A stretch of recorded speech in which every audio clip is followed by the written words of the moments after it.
I used to sell toys. I used to have a business that I would like buy and sell collections. I was essentially just a toy dealer. I had some space that I used to rent from the local comic shops in the area. And then one day, my friend Greg and I said, hey, let's take a crack at this YouTube thing. Let's see if we can do something with this. You know, he watches a lot of YouTube. I've been watching a lot of like toy reviews and those kinds of things. And after having been a seller for so long, I just had this massive trivial knowledge in my brain. And so I wanted to be in front of camera and start talking about some of these kinds of things that I enjoyed collecting. I've been reading comics my whole life, watching cartoons my whole life, and Greg wanted to make videos. And so it was sort of this perfect marriage at just the right time of us to come together and start making a YouTube channel where we originally focused on toy reviews. It's slow growth at first, especially if you're jumping into a field with, you know, so many people who are already doing the kind of thing that you're trying to do. We did have a plan from early on to try to find a way to be different, to try to do something that other channels weren't doing with the kinds of subject matter that we were talking about. But it was probably a good year or two before we really started to see some actual, you know, trackable growth that could potentially have led to possibly doing it full time and professionally at some point. You know, 4 years in was probably where it really started to become a reality. Like, this is a thing that can go from being a hobby into being a job. Greg is the channel manager, so he'll sort of set the schedule for what we're actually going to be talking about from week to week and try to marry that up with any sponsors that we might have involved. And he'll do the first round of research. He'll pass that off to me. So he'll have already prepared sort of a general outline of what we're going to be talking about.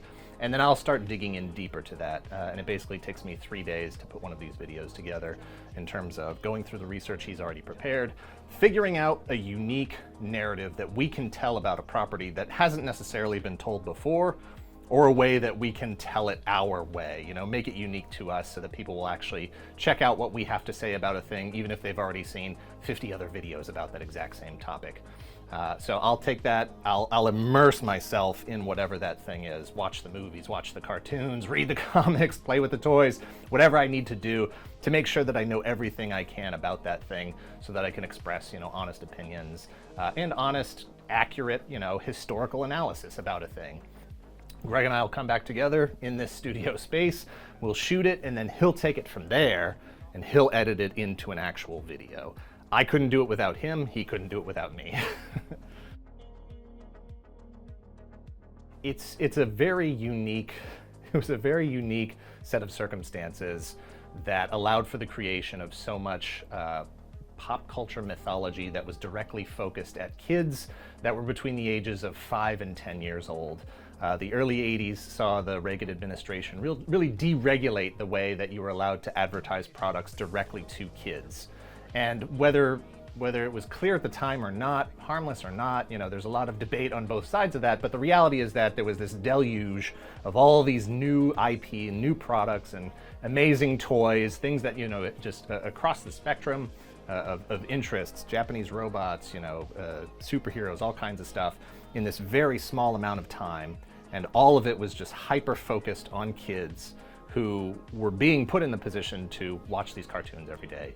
And that's how they were spending all their time. And so years later, that's still the thing that had the most impact on them, you know, whether it was in terms of learning morality or being exposed to cereals that, you know, maybe weren't the healthiest kinds of things for them, but it was just, they were saturated with it on a 24-hour basis. The channel is currently called Secret Galaxy. We started off as being called Toy Galaxy. The point was that we were doing action figure reviews. It was all centered on my sort of personal interest in action figures, action figure collecting. As we got into a certain point of viewership, we wanted to be able to expand out beyond that. We wanted to be able to do videos that had nothing to do with toys specifically. They might touch it tangentially, but we wanted to be able to go out beyond that. Comic strips, books, you know, other TV shows and movies that weren't necessarily tied to a toy line. So we changed from Toy Galaxy to Secret Galaxy. You know, I think I would still be doing exactly the same thing I was doing before this.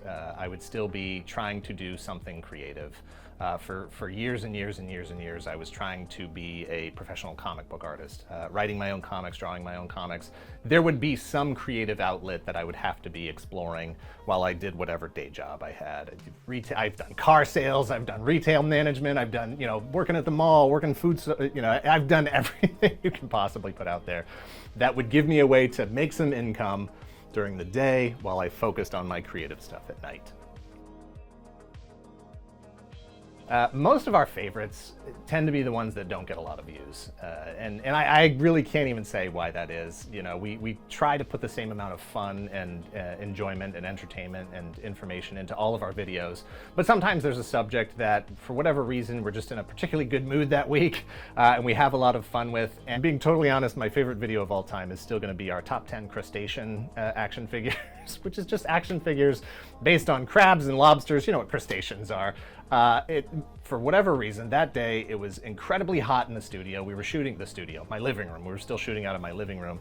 It was so hot, and it's usually just myself and Greg behind the camera, but my wife was there that day sitting in watching it, and I had just written the most absolutely ridiculous jokes for it, and it was different playing to a live audience, having another person in there, and the anticipation, you can almost read it in my face, and the delivery of these things was just so ridiculous that it was just everything hit just right for the 3 people in that room to just have a lot of fun with it.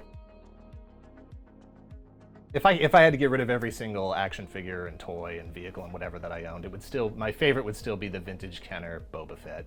It's just a simple action figure from Star Wars. The character premiered in live action in Empire Strikes Back, and the figure really, honestly, almost doesn't even look like the character in the movie. It's not the right colors.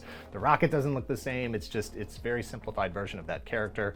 But for whatever reason, as a kid, that figure really, really resonated with me. We've got a lot of irons in the fire right now. We're trying out a lot of different things because we came to YouTube very late. We are both, born in the 70s, grew up in the 80s, and social media, videos, that sort of thing, feels like a younger person's game. So we're not really sure how big the window is on this. That combined with the fact that Greg and I both get bored creatively when we sort of have been doing the same thing for a long time. This is 8 years of this channel now.